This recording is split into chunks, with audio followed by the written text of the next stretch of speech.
হে everyone, আজকে আমরা জানব প্রিমিয়ার প্রোতে যে ইফেক্ট কন্ট্রোলস ট্যাবটা আছে সেটা সম্পর্কে। তো ইফেক্ট কন্ট্রোলস কি, এটা আমাদের কি কাজে লাগবে বা আমাদের ভিডিওতে এটা আমাদের কিভাবে হেল্প করবে? ওয়েল, ভিডিওকে ছোট বড় করার জন্যে, ভিডিওর পজিশন চেঞ্জ করার জন্যে কিংবা ভিডিওটা একটু রোটেট করার জন্যে যে টুলসটা ব্যবহার করতে হয় সেটাই হচ্ছে আমাদের ইফেক্ট কন্ট্রোলস প্রোভাইড করবে। তো আজকে আমরা ইফেক্ট কন্ট্রোলসের যে ফিচারগুলো আছে একে একে সবগুলো জানবো। তো দেরি না করে চলে যাই স্ক্রিনে। ওয়েল, আমরা আজকে আমি যে ভিডিওটা প্রথমে রেকর্ড করেছি সেটার উপরে আমাদের ইফেক্ট কন্ট্রোলস ট্যাবের ফিচারগুলো অ্যাপ্লাই করবো এবং আমরা দেখব যে এটা আমাদের ভিডিওকে কীভাবে অ্যাডজাস্ট এবং মডিফাই করতে হেল্প করে। ওকে, তো যখন এই ভিডিওটা আমি টাইমলাইনে নিয়ে আসছি, এই ভিডিওটা কিন্তু এখনও সিলেক্টেড অবস্থায় নাই, বাট আমি যদি এটাকে সিলেক্ট অবস্থায় করি এখানে ইফেক্ট কন্ট্রোলস ট্যাবের ফিচারগুলো শো করবে। আর আপনি যদি ইফেক্ট কন্ট্রোলস ট্যাবটা এখানে না দেখতে পান তাহলে সিম্পলি উইন্ডোতে গিয়ে এই বক্সটাতে একটা টিক দিলেই চলে আসবে। আচ্ছা, প্রথমে আমাদের ইফেক্ট কন্ট্রোলস ট্যাবে যে প্রপার্টিটা আছে সেটা হচ্ছে মোশন। আমি যদি এই ড্রপডাউনটাতে ক্লিক করি তাহলে মোশনের যে প্রপার্টিগুলো সেগুলো হচ্ছে হাইড হয়ে যাবে, আর যদি আমি এটা ক্লিক করি এটা আবার শো করবে। তো আমরা দেখি যে এখানে আসলে মেইন কি প্রপার্টিগুলো আছে। আমরা এই লুমেট্রি কালার আর অডিওটাতে না যাই, আমার এই ভিডিও অডিও লিঙ্কড অবস্থায় আছে, এই কারণে এখানে অডিওর ফিচারটা সহ চলে আসছে।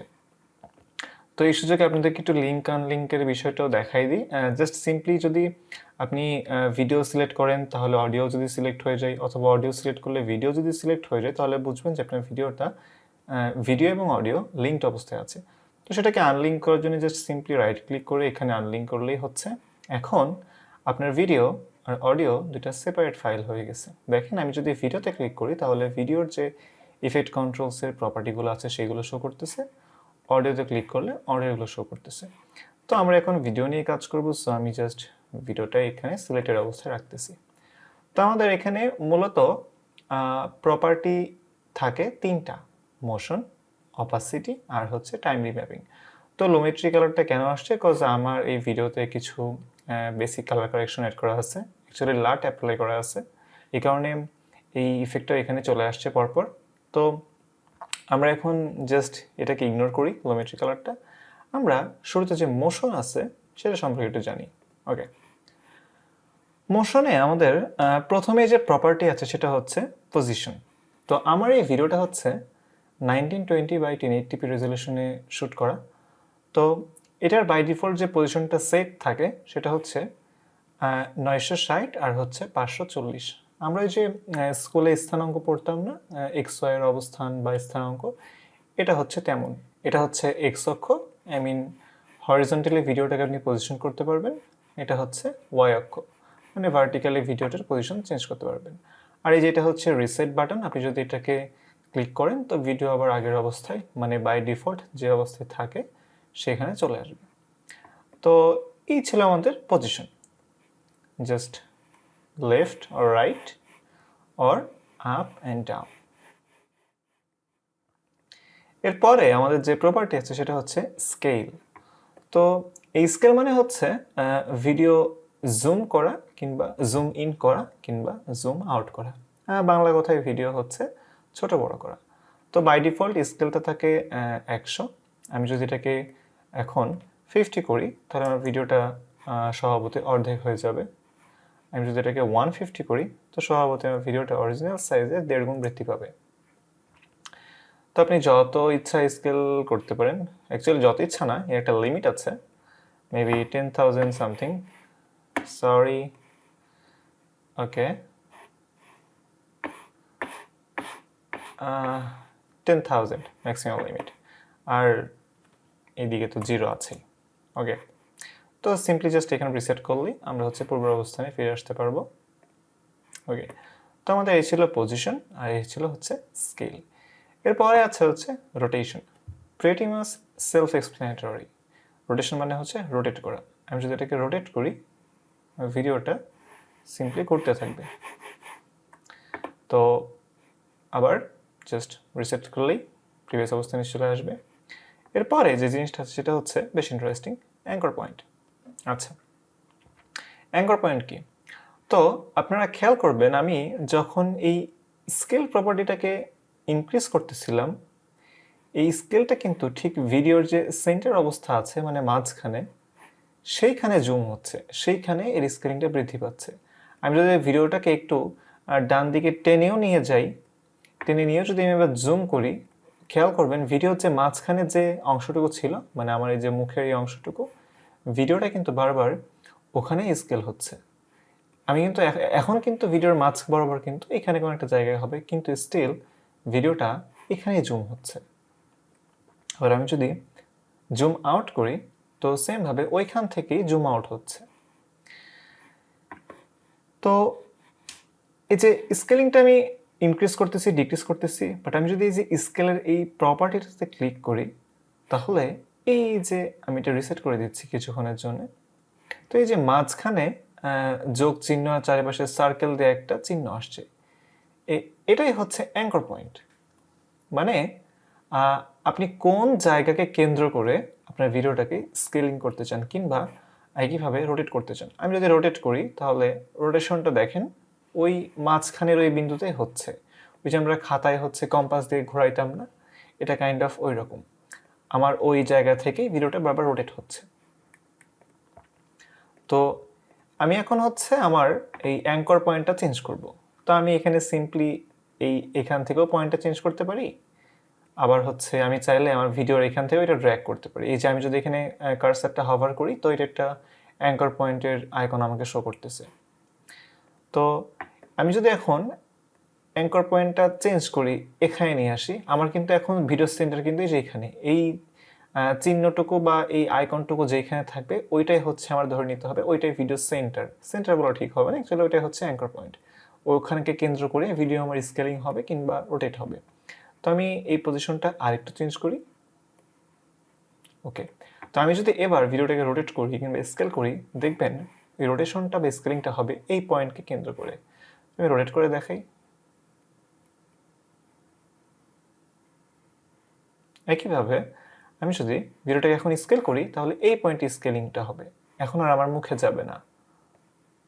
এই যে, তো এটাই হচ্ছে অ্যাঙ্কর পয়েন্টের কাজ।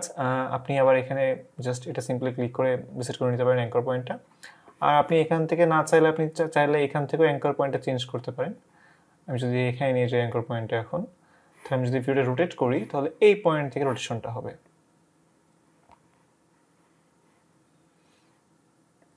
সিম্পলি স্কেলিংয়ের ক্ষেত্রেও। পজিশনের ক্ষেত্রে অ্যাঙ্কর পয়েন্টটা খুব একটা বোঝা যায় না, কাজ করে না, কজ পজিশনের সাথে আসলে অ্যাঙ্কর পয়েন্টের তেমন সম্পর্ক নেই। সো জাস্ট এই স্কেলিং আর রোটেশনটাই বেশি ইফেক্ট করে।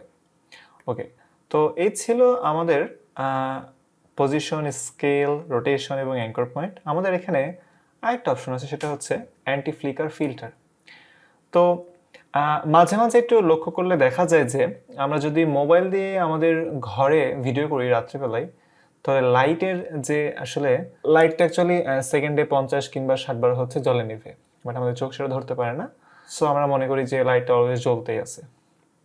তো ক্যামেরা কিন্তু এটা বুঝতে পারে। তো ক্যামেরাতে মাঝে মাঝে দেখা যায় যে ওই লাইটের ফ্লিকারিংটা চলে আসে, বিশেষ করে রাত্রিবেলায় ভিডিও করতে গেলে।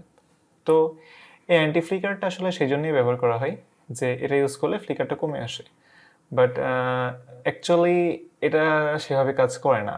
আই মিন আমার কাছে আপাতত কোনো ভিডিও নাই ওরকম ফ্লিকারিং করা, বাট আমি যদি এটা এনে এখানে ড্র্যাগও করি, তো এটা আসলে অ্যাপ্লাই করে কোনো লাভ হয় না।